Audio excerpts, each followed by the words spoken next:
Welcome back, venturers. I am MR, and today with Tauros we're going to tackle what makes a healing VN. So, Tauros, what exactly we mean by saying healing, sometimes referred to Ayashike in the Web dictionary? Hello. Yes, the visual novel landscape has all sorts of very open-ended terms to classify some of their titles. But one that's always been a little bit interesting is the idea of a healing VN, as MR mentioned, Yashike.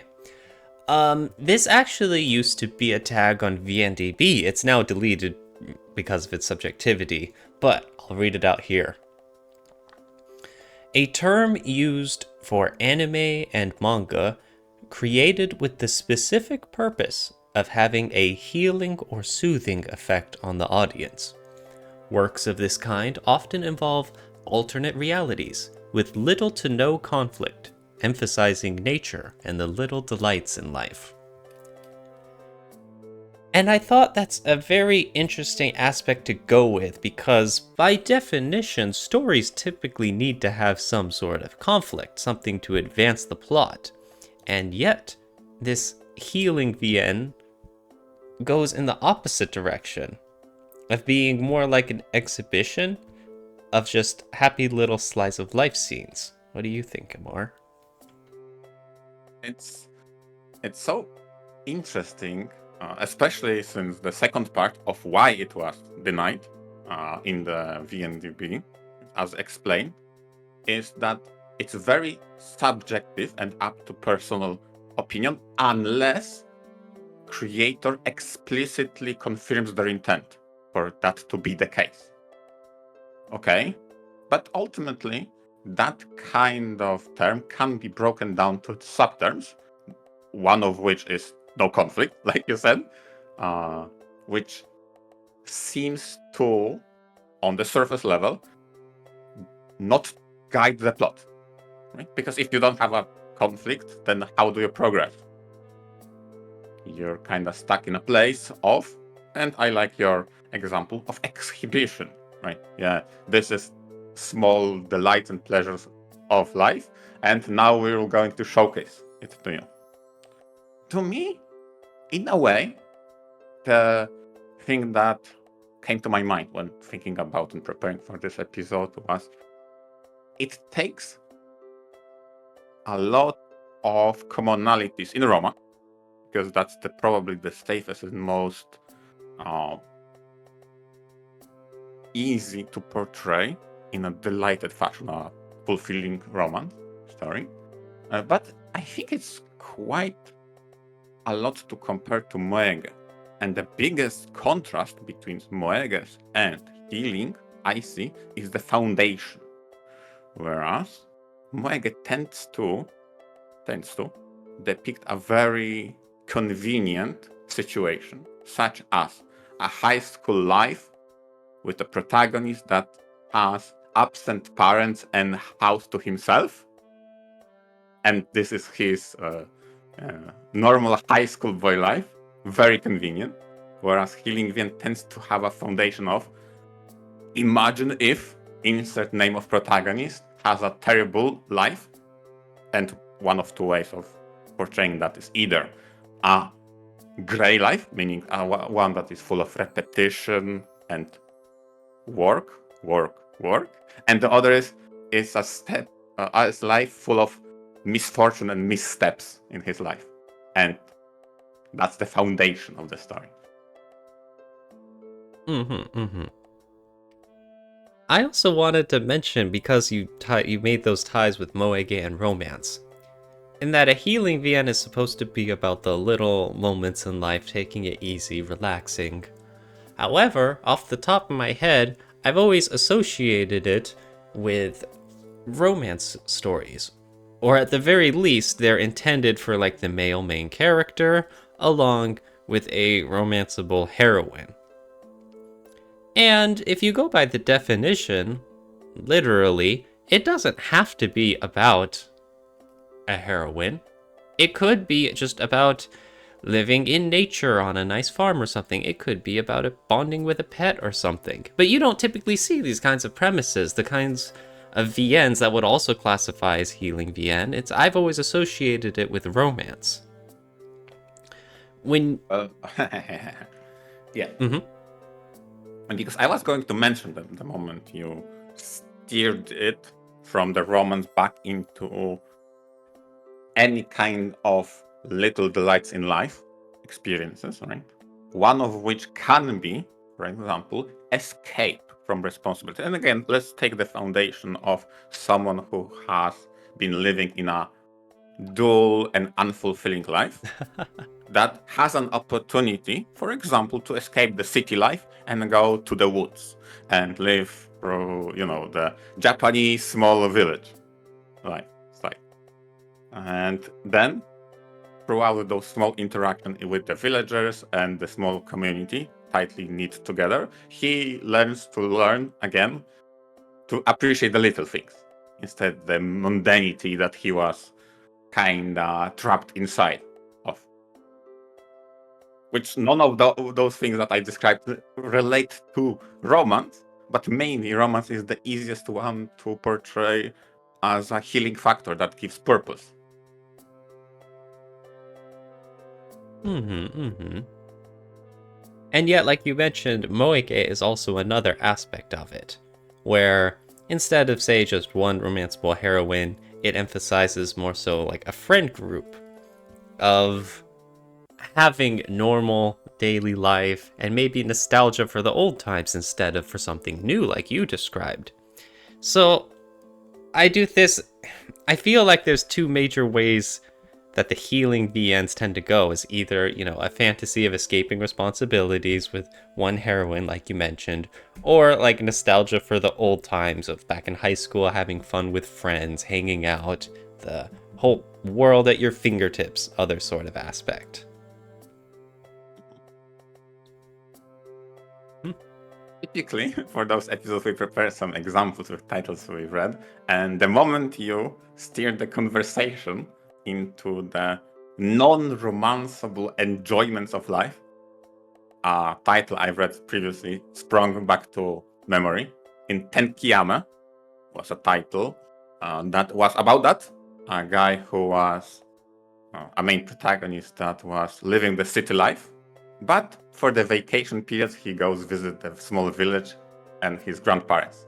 And then he appreciates those small things that makes the life fulfilling in that small community instead of the rat race that is the city life. And I felt like, wait, that actually fits what Taurus was talking about, not focusing Iyashikei healing factor on romance specifically, but rather cooling down and maybe purifying oneself's life in those small enjoyments. And in this case, it was kind of vacation in a village. Well, if we don't happen to have image examples for that, what do you have examples for, MR? And probably the most recent example and the progenitor for what made this topic was Made for Loving You. And in a way, and just a quick recap, Made for Loving You is a title in which a protagonist is stuck in a loop. He has been living in a work, go home, work more kind of situation. And on one of those days of his great daily life, he encounters a half-frozen maid at his doorstep and rescues her and nurses back to health. And thus begins his Iyashikei's healing story when he found out someone to help, and she in turn becomes his maid. And that's kind of convenient in a way, but it's a story that you are supposed to show and has that feeling of, yeah, now I found a purpose in life of my purposeless existence that I was stuck with. And in a way, funny enough, now that you mentioned that in the intro, it doesn't really have a conflict. It has some of the twists that I don't want to reveal, Oh. but ultimately it doesn't really have a central conflict other than those twists that may or may not exist during the story. Interesting, interesting. So it still has an emphasis on story, but as you were mentioning before, there didn't seem to be any drama involved. Exactly. Ah, The interesting. only real drama was at the very beginning, that someone is collapsed, what to do. And in a funny, relatable way, the first thing he does after escorting her to his home and putting her onto bed, he was Googling and watching YouTube video how to take care of a collapsed person. I was laughing so hard. Yeah, that's how we would do it, okay, in current environment. How to treat hypothermia. It's like, no, an ad. Exactly. Yeah. That was actually very relatable. Yeah. But I Googled those problems. oh my goodness. So, as a healing VN, though, if you would say, was this successful in its attempts to be just a relaxing, stress-free read, I suppose? Oh, definitely. And part of it, and maybe that's the crucial point of why this tag or aspect is so subjective, is your own situation. Since that was a period of time I was very busy at work with my responsibility, reading such a carefree and delightful in small things VM makes for a very compelling experience. And like specifically which parts? Was it just the premise in itself of a maid who suddenly comes into your life to help pamper you, or were there, specific scenes that really warmed your heart or something? I think the breaking down the routine was the most relatable. Is in a world in which the guy pretty much repeats his days. Finally, he found a thing, a person to anchor himself on that makes his life exciting and different one from the another. He has someone who welcomes him when he goes home. He has something that is unexpected in an otherwise very predictable day pattern. And I felt like, wait, that's actually pretty genius, because it's very relatable to people who are stuck in a day-by-day loop of repetition. And I may or may not have been stuck in that one as well at that time. That's very interesting. Anything else to say about it? That, yeah, my closing thoughts on that one, I found that kind of approach way more relatable than insert name of protagonist in high school, living his high school normal life with his parent being abroad and non-existent. Like, that is so detached and so convenient to the point of unrelatable, whereas this kind of development, even though there are some details that are different from the reader to protagonist, there's enough commonality in themes. Yeah, I can see this working so much more. And obviously, given all of that, I immediately went to Tauros and said, Tauros, we need to make an episode about it. Oh my goodness. That's all this podcast is to you. Your dumping ground for thoughts of VNs you finished. Oh, the humanity. Maybe. Well, in my case, I've actually read something that I suppose could be classified as a healing VN, something I never thought I would actually do. And that title is Qualia. The main character in Qualia is an AI/Android developer. He and his crew have successfully created the first ever android to pass the Turing test, You know, the Turing test, that thing where an observer can converse with it and not know that they're speaking with a robot. They think they're talking to another human being. That's how advanced this android is. And they name her Machina. Machina still has very little knowledge of the world, despite all her capabilities. And so for her to learn more about the world and gain some common sense and whatnot, she lives with the main character. And as the story develops and one thing leads to another, Machina and the main character grow closer together. La-di-da. If anything, I would say Qualia is a romance story more than anything else. It wasn't until, MR and I were brainstorming about this topic, about healing VNs, that I wondered to myself how much Qualia could count as one. Because although I would say it's a romance VN, because it focuses entirely on the blossoming romance between the two, it still counts for several of the qualities of healing VN that, we mentioned. In that there is, for much of the story, there isn't any source of drama or conflict. It's about the two characters growing closer, enjoying each other's company, exploring their feelings. They very much enjoy the little delights in life as the main character is showing her parts of the world, as simple as just going grocery shopping. And what makes this whole healing topic thing a little interesting for me is that it's really not up my lane. I remember reading Qualia, and although I could appreciate all of the very pretty artwork and the soft, soothing moments, those aren't really my preferences. MR talked a lot about finding the story relatable with the main character, and viewing this as sort of an escape from the daily life. However, when I read visual novels, it's more so that I want excitement.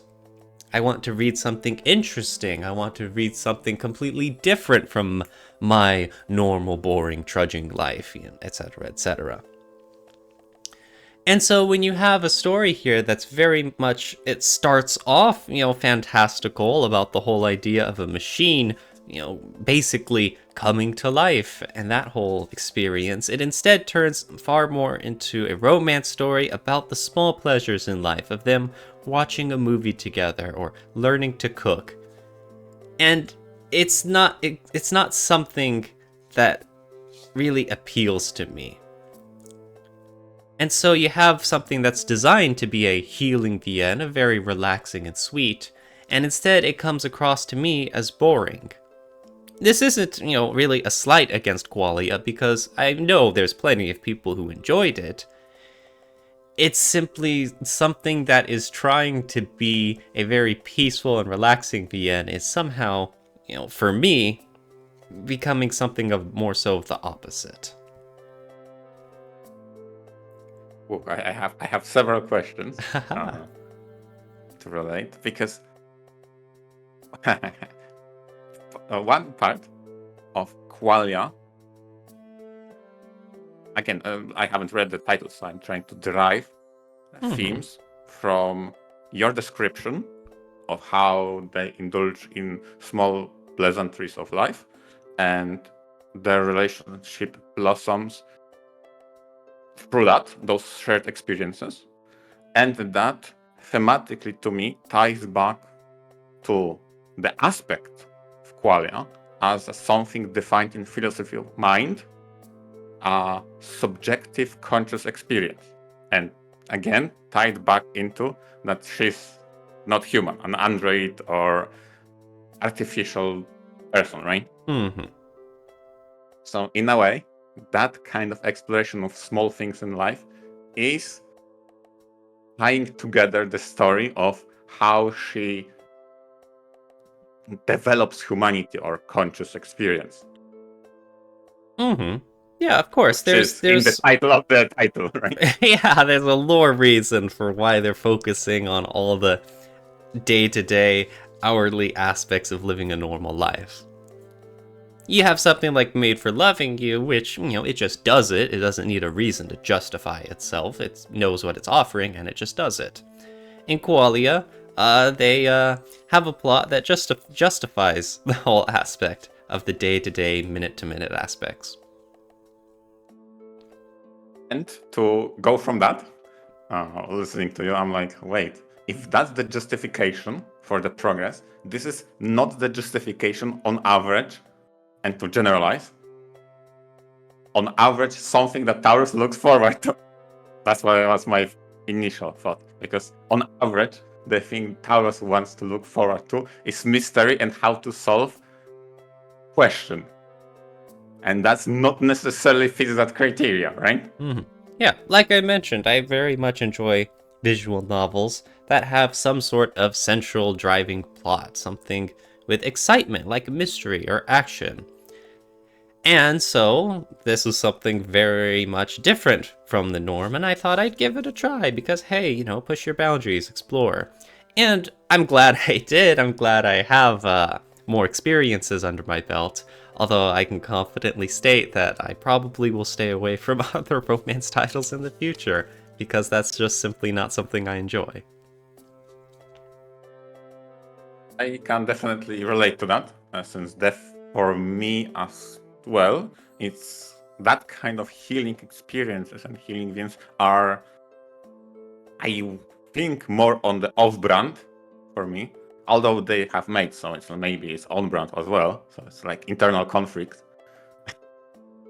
But I remember in the past, whenever I read more on the Mareeck side, titles without central conflict or drama or story progression, I always was overboard to no end. Mm-hmm. So why in particular Made for Loving You worked, maybe for higher level of relatability, made it work for me better than typical Moege without drama and or conflict does. Maybe that was why, but I consider Made for Loving You to be an outlier of how I typically react to those kind of stories. Although it's very hard to say, right? It's not. Maybe for me it's a case by case basis. Some of them resonate, some do not. And in your case, it was definitely you wanted something more exciting than toned down. So yeah, to say it again, I'm glad I read Qualia for the experience, although the kind of sappy, very relaxed, very small thing healing VNs is not exactly my cup of tea. But yeah, so when you were telling me, Amar, about your experiences reading Made for Loving You, it was very interesting seeing that difference between us. And I was like, okay, well, there's a market, there's an audience for people who enjoy that. That's nice. Yeah, exactly. I can't definitely say title is bad in what it does. What I definitely can say is the title was bad for me when I read it, and probably the most famous example of people loved a title and I'm like, I am very not satisfied is Dead End Ages, right? I keep talking about, which is praised across the board, like, oh man, God, it's so good. Read it if you stomach those kind of hard to swallow themes. And I said, fine. I read it, I'm like, yeah, but where's the good part? Yeah, Dead End Aegis is kind of completely different than this, huh? Yeah. I just, obviously it's different scope completely in the healing, probably doesn't really fit near that topic, but I'm just giving you an example of, I can't say it's bad, but it's not for me. And that's the vibe I get from you when you talk about Qualia. On you the other appreciate hand, what is going for, but it's not necessarily what you tend to like. Yes. So what about something that is? What about something else that could be considered a healing VN in a different avenue? What do you got, MR? Yeah.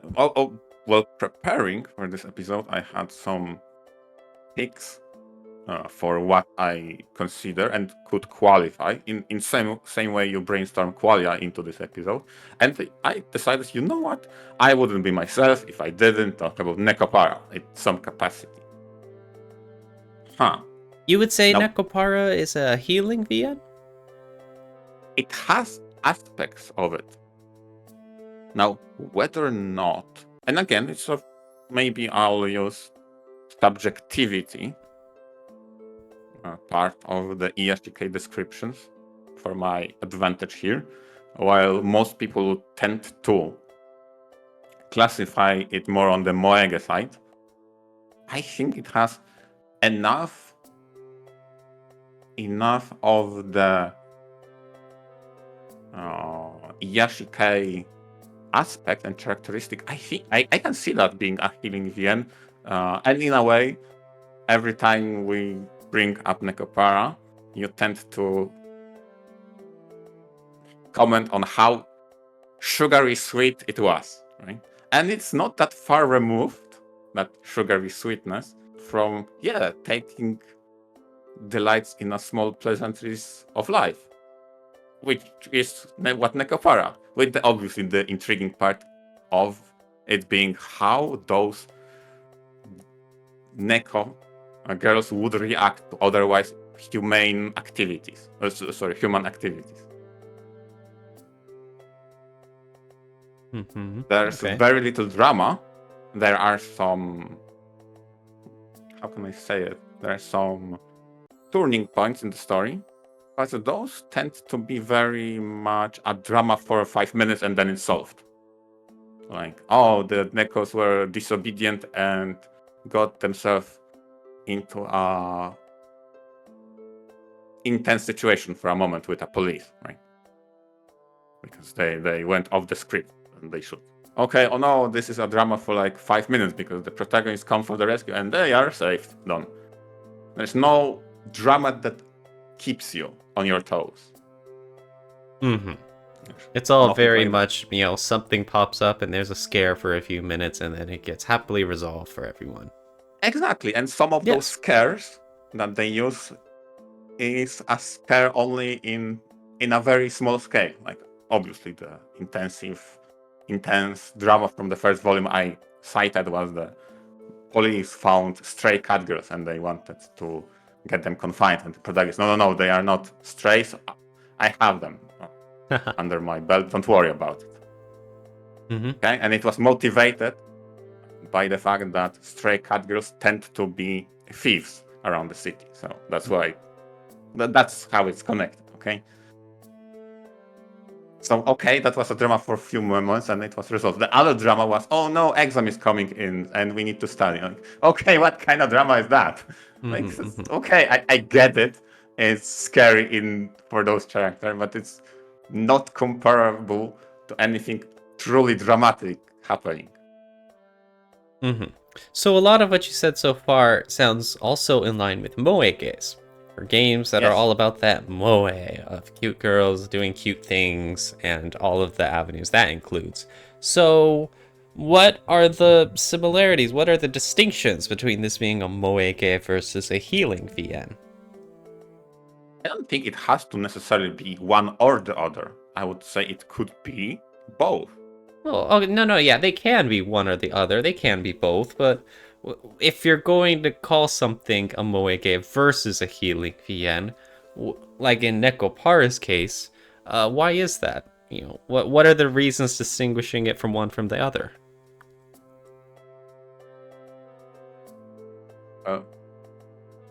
I would say, this is my perspective, right? That the small experiences that he goes through, those cat girls and running the restaurant, is a aspect that is more closely tied to typical Iyashikei. A protagonist that he wants to live on his own. He goes off from his parents' house, starts a business, and then his life is enriched by the whimsical nature of cat girls, right? So again, finds himself in a career-driven, gray life of I am patissier and I will be creating candies. But here is the chaotic nature of cat gears doing their mischief. And that is quite, I would say, quite close to what we talked about in Iyashike case. Now, that not necessarily means it's far removed from Moege. I feel like that focus on cutesy characters doing cutesy thing without much drama is very much in line of typical Moege structure. But I would say those encounters and how he interacts and grows to like them even more during the course of the story is not that far removed from Iyashike, and I would say that would qualify. Okay. Because yeah, I always like thinking back to that difference between Iyashike having two halves of being one side you have the Moege material and the other side you have the romance material. And I feel like that Moege tends to laser focus on the romance portions, with some drama sprinkles in between, obviously. Whereas Necopora keeps pulling back to, okay, this is another day, let's handle the clientele, including courier orders, etc. But with a Catgirl whimsical twist. And maybe, just because it keeps pulling back to the mundanity, with chaos thrown inside, lends itself quite close, in my book, to call it Healing VN. Okay. And with that being said, I think we reached the end point. And what an end! What a VN to end on, right? It had to be Necopara. It had catgirls and it had mates. That is definitely on brand for me, okay? This was a very maid-heavy episode. We're gonna have to conduct a study into this, into the whole idea of Iyashike and maids. There is a connection? Question mark? maybe, who knows?